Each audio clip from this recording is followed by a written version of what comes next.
ser bonito, ser importante, ser rico. Não precisa. Você pode ser liso, leso, louco, feio. Você pode amar.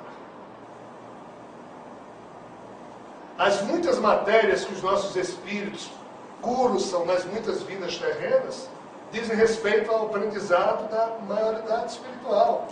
Todos os nossos espíritos já viveram aqui na Terra muitas vezes ricos, pobres, bonitos, feios, com corpos sadios, com corpos doentes.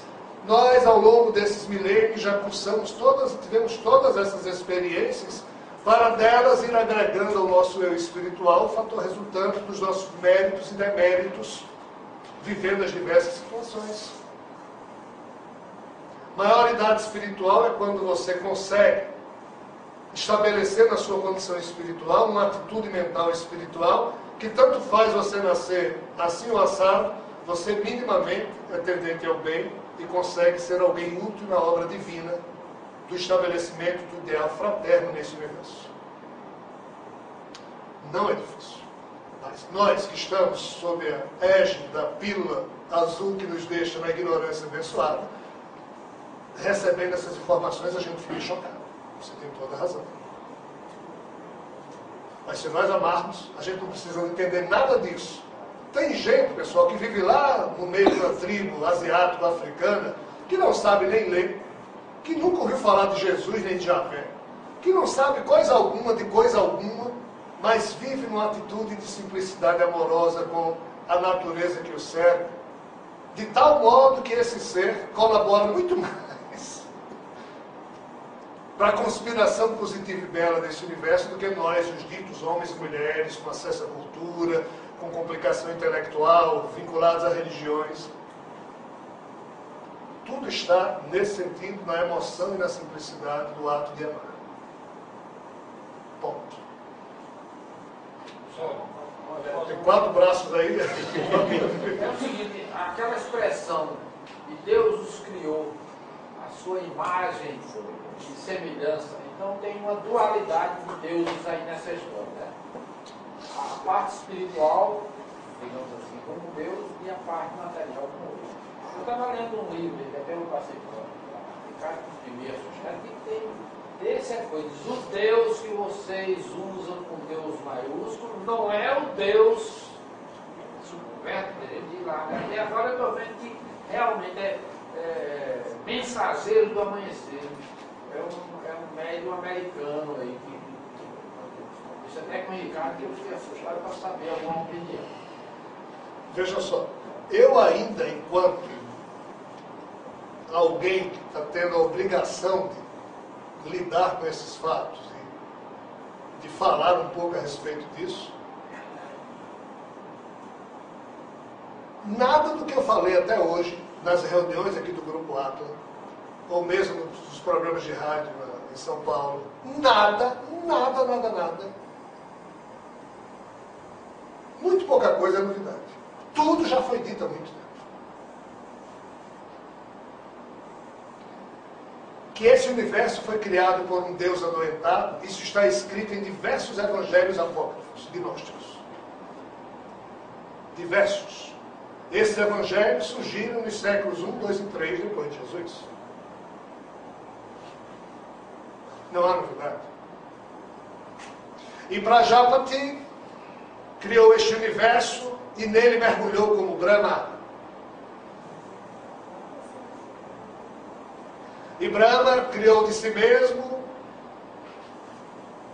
outras entidades, e uma delas, um belo dia, chamada Shiva, cortou uma de suas cabeças, uma das cabeças de Brahma.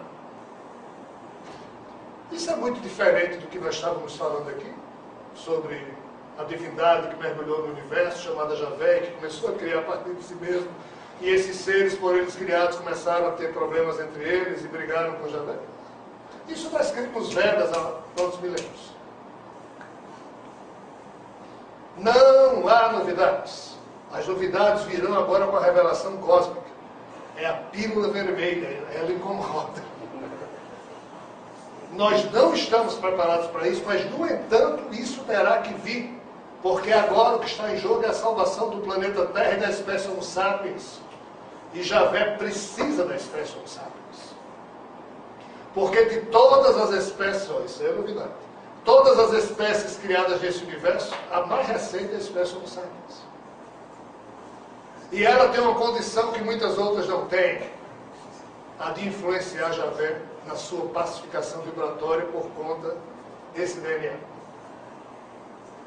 É imperioso recordar que o DNA que está presente nas células de todos os corpos de seres vivos da natureza terrestre, esse DNA surgiu há 3 bilhões e 800 milhões de anos atrás, numa molécula mãe que surgiu aqui na Terra, ninguém sabe de onde veio, nem como surgiu.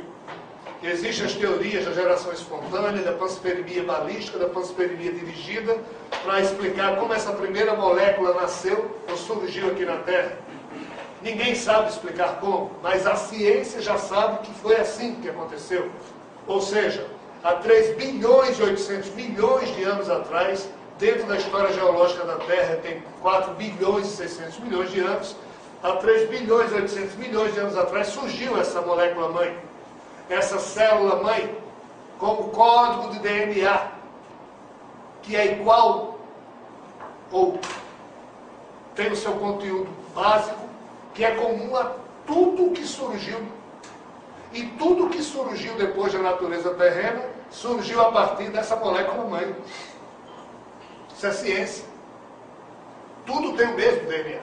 Por isso que tudo nasce para morrer. Já nasce com o germe da sua própria morte, porque esse DNA já trouxe esse código de vida implicitamente marcado na sua química. É o DNA de Javé. E Javé disse que criou tudo aqui na Terra, é por isso. Porque foi através do DNA dele. Então, percebamos que a física quântica nos diz que todos nós estamos interconectados. Os últimos experimentos feitos ainda nos anos 90, retiram células do meu corpo, põem ali atrás daquela parede, essas células ficam sendo monitoradas, eu fico vendo aqui um filme qualquer, toda a emoção que eu sinto me modifico no DNA do meu corpo, instantaneamente os cientistas percebem que minhas células que estão do outro lado da sala, no mesmo instante, sentem a mesma coisa. Aí eles vão afastando essas células até uma distância de 500 quilômetros, como os médicos americanos fizeram, e continuam a perceber que, na hora em que a minha mente aqui se emociona, as células que estão a 500 quilômetros de mim, que eram do meu corpo, nada instantaneamente sentem a mesma emoção. Ora, dentro desse universo, a maior velocidade de deslocamento que existe é a da luz. Ainda sendo a velocidade da luz, algum tempo deveria existir entre o ato das minhas células desse corpo sentirem e as células que estão a 500 quilômetros sentirem a mesma coisa. O que é que a mecânica quântica nos mostra? Que não há nenhum tempo gasto. Que o processo é instantâneo, nem sendo instantâneo, ou seja, a velocidade de propagação dessa informação não pode ter ocorrido dentro do nosso universo. Ela ocorreu por fora. Ela é instantânea, ou seja, a física quântica chama isso de interconectividade não localizada. Com isso se provou que o nosso universo é não local, ou seja, nada está no local onde a gente pensa que está, porque tudo está verdadeiramente interconectado. Só que a ilusão dos nossos sentidos é que faz com que você esteja aí, eu aqui. Como também a ilusão dos nossos sentidos faz com que tudo não possa acontecer no mesmo momento, então divide isso em passado, presente e futuro. E aí, pessoal? Nós não temos mais como perceber isso claramente, porque os nossos cérebros não foram adestrados para isso. Mas as novas gerações que vão surgir na Terra, somos nós mesmos. Que somos nós mesmos, mas encarnando em corpos um pouquinho melhorados sob essa perspectiva genética, serão desde cedo educados na visão desses postulados quânticos. Aí na hora em que eu sei que o que Zezinho dos Anzóis, lá na Austrália, está sentindo, tem importância para o meu bem-estar pessoal, na hora em que eu sei o que qualquer ser humano sente, ou que qualquer boi ou porco sente,